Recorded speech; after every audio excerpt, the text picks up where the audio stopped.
Hi people, how you doing?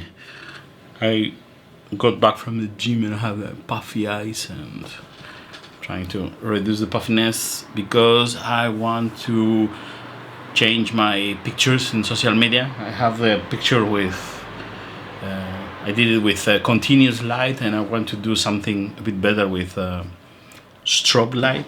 So it's a good opportunity to try to put down and do something like a mini tutorial how to start shooting with strobe light. This is the number 3 Yongnuo. I have 3 of them. I got one from Amazon and the rest they were very cheap in Amazon. I think I get them for 50 or 60 euros. It's a model that doesn't have a power supply, so you have to get a lot of rechargeable batteries. But still, I do the job. I mean, usually I never had to change more than once batteries for a shooting, for a session. So yeah, let me clean that mess and we start. So, starting and presenting the equipment you might need. You can get one of those strobe lights, and this is the one because I have 3. I'll explain later.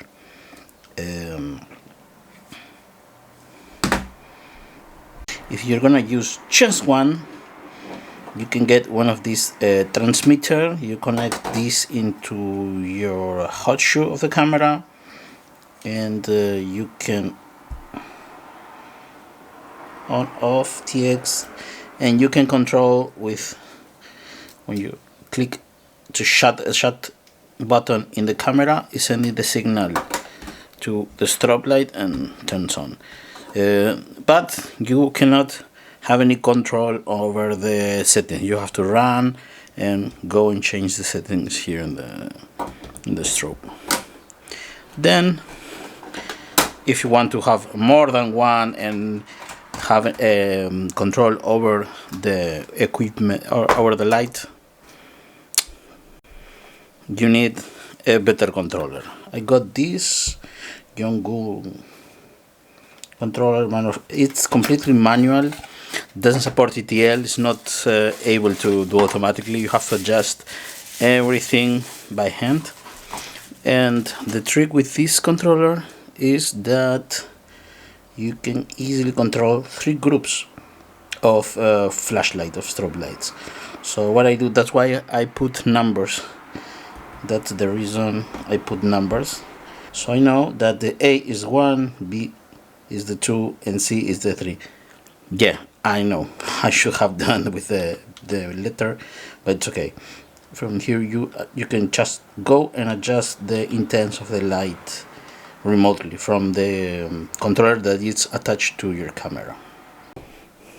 And of course, in order to attach the strobe light to the light stand, it's one of these S bracket thingy.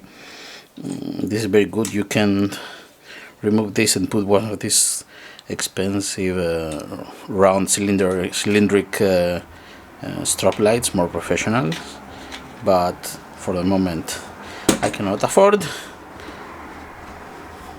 So yeah, you just put the strobe like this, and you, because this is the Bowen's system, you can attach any type of softbox, lantern, amber, and if you don't have any softbox or lantern, you can put here through this hole here. You can put an umbrella. No, I'm lying to you. Here I have this. I got this recently. You can here, as you can see, you can put a reflecting umbrella or a white umbrella and use it as a diffuser. This is the easiest way to start. So you already have set up the softbox, and a good trick, put that on the floor and you grab your S mount for the strobe light and you put it here. we are.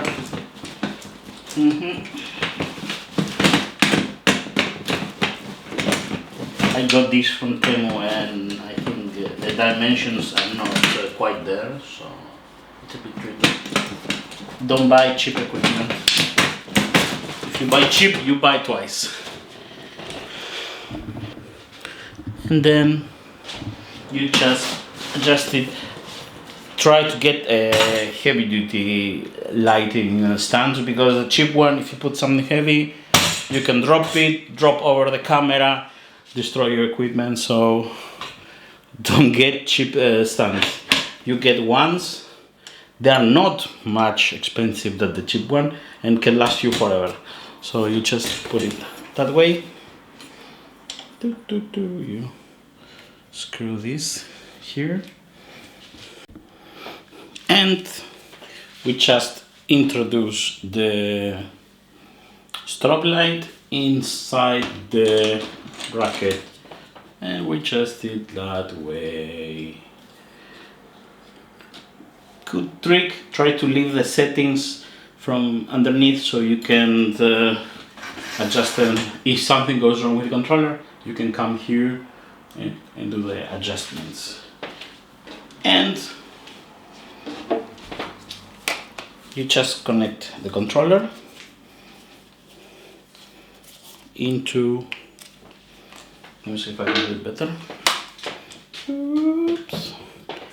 In the hot shoe of the camera, like this, and you secure it. Then you turn it on. The strobe light is also on, so we can do a test. And it's working. So we hit the menu button on the camera, and then we go to the settings, and we go to a few moments later, 2,000 years later. Wireless communication, Wi-Fi function, and then you choose your device. I will use the phone, and then you have to go to your cell phone settings. You have to go to the cell phone settings. You go to the focus today. We go to Wi-Fi. It's taking a while. Then you can see the camera EOS R, and you connect your cell phone to the wireless system of the camera. And then you go and open the Canon connection, and here you are. You can use it for remote. And here we are ready to shoot. So since I set up, I will try with gray and then with black background.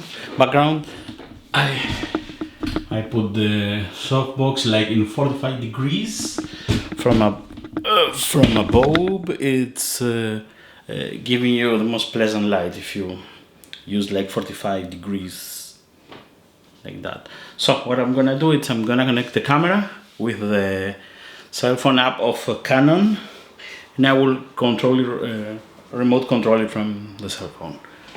Very important, you cannot just go in auto mode, aperture mode, or automatic mode, because the camera will freak out with the light. It could not instantly, if you don't use TTL flat strobe light.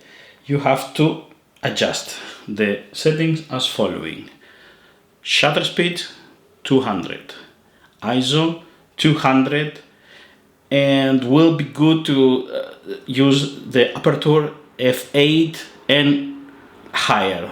Why? Because in studio you want to shoot as sharp as possible. So the f8, f16 or even f22, if you have very strong light, you can do very good photography and very sharp. So I will go and adjust the camera from here. You have to check in each camera and flash in which frequency shutter speed works. Usually the most of them are locked in 200, 1 by 200. So let's give it a try. It's working. Now I have to adjust the camera because it's completely off, and we start shooting. One very good trick is when you're gonna start shooting, switch off the strobe and shoot, and the picture should be completely black, so we know that the light we're gonna use in the picture will be only for the strobe. Photography is I draw with light, so you just use the light of the strobe and all the settings, so the 200 f1 by 200 ISO and f8 in an environment that should be a bit darker, like in a studio, should be completely dark. So the only light it's working in our settings it's the strobe. So let's start.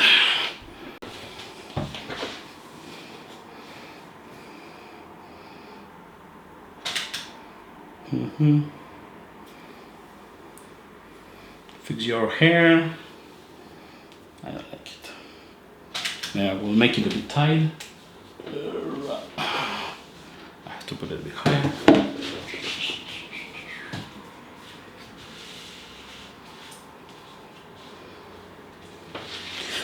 The same with light stand. Get good camera tripods.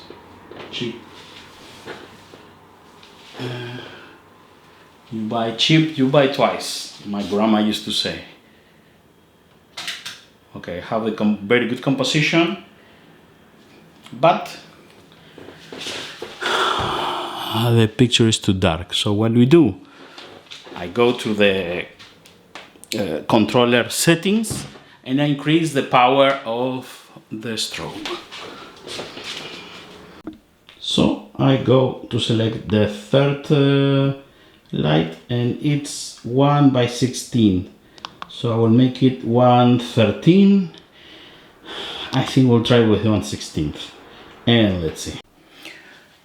Also a very interesting trick is when you have a mirrorless camera, go to disable the exposure simulation. Disable it so the autofocus, and you can see what you are shooting, because with so many low settings, if you don't have a bit of light in the studio, you won't be able to see what you are shooting.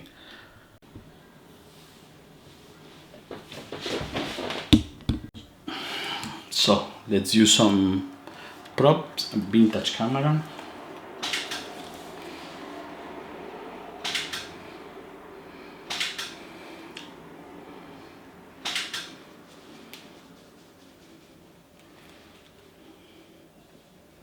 Yeah, I don't like myself, how I look.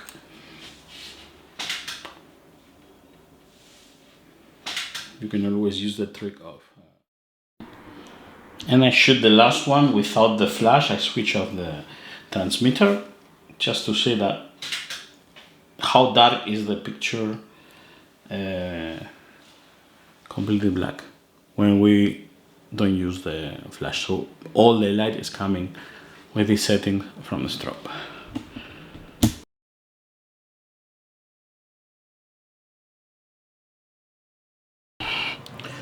So here I will put some of the pictures to have a look, an idea. I will try to retouch them a bit because I look like shit. Still a mess. Alex there. And yeah, here we go.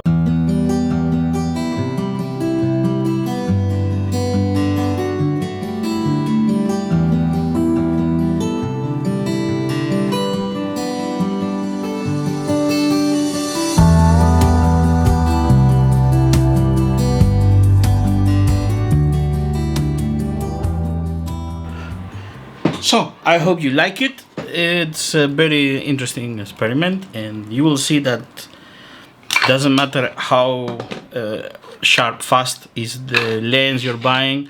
Once you start getting involved with using lights, you realize that it's not necessary to buy super fast lenses, and you can do cool things. I compare my Canon EOS M with the EOS R. This is a full frame, crop frame. With good lighting, you start realizing that the light is more important than the camera, the settings, and the how expensive and good is the light. So I hope you liked this video, and see you until the next time. Tschüss. Tui.